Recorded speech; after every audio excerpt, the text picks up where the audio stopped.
We're here at the Salzburg Global Seminar. We've been talking all week about breaking the glass ceiling.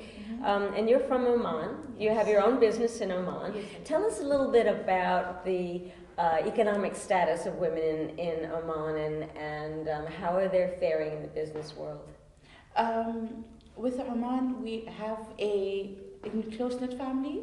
So basically, the women who have reached, who are in upper management and who are holding high positions, have done it through the family businesses.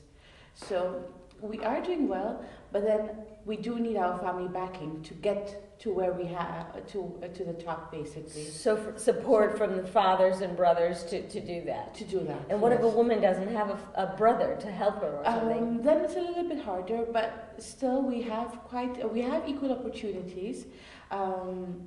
They do prefer men to a certain degree, but then if there is a woman who is well educated and who is experienced, they will not give bias. They will look at the experience and the education and would hire her accordingly. And is that across the board in all kinds of sectors of the economy, or are there ones that are particularly good for women and particularly bad for women?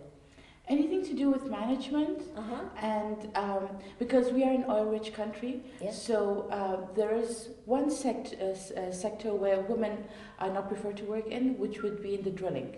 That's about it, because they need to go to the desert. They need to, use heavy machineries and heavy equipment. That's the only reason why women are not I prefer not to work in that area. But other than that, it's pretty good. It's pretty good, yeah. Okay, let's talk about the politics and the political sector now. Do women run for parliament office, and do they serve in high levels of the government? Yes, they do.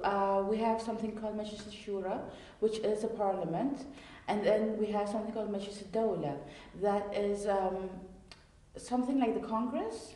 Okay, with the Congress, the people are elected by the rule of the country, by His Majesty Sultan Qaboos.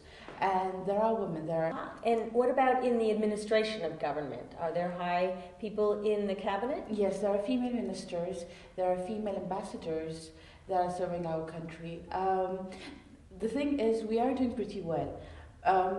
The only problem is where it comes to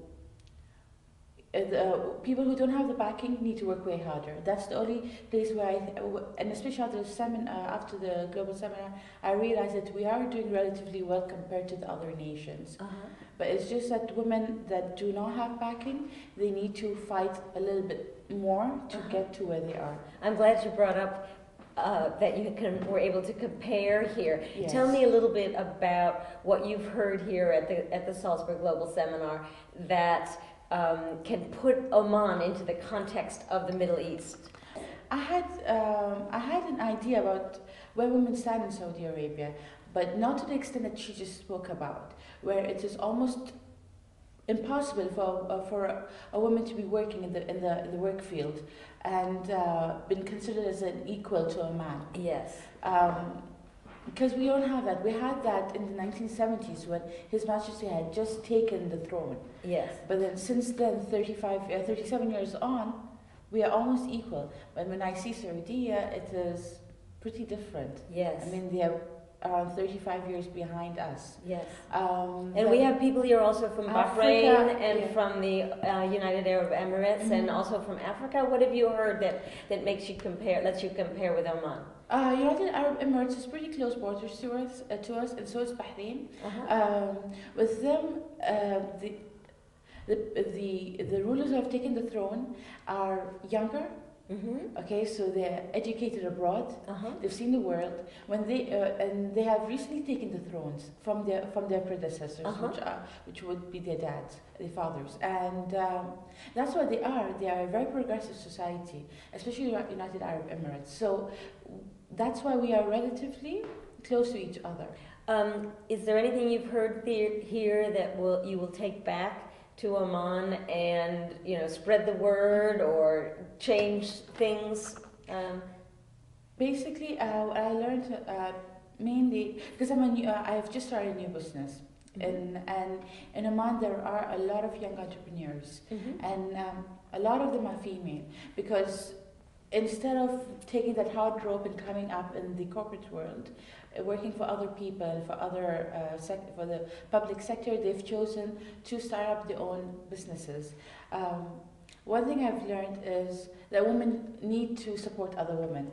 We need to use each other to move up, basically, and to have the power to do that. Also, networking. Yesterday's lecture that Anita gave us was amazing, because she gave us an insight. She gave all the Arab girls an insight on how can we use networking to move up in the world. Yes. Basically, and just generally empowering women. The speakers have had a lot of experience, and they've been able to move up in a really tough sectors of the corporate world or the political world, and it was just very inspiring. Wonderful. Yeah. Thank you so much. This has Thank been you. very interesting. Thank you. Okay.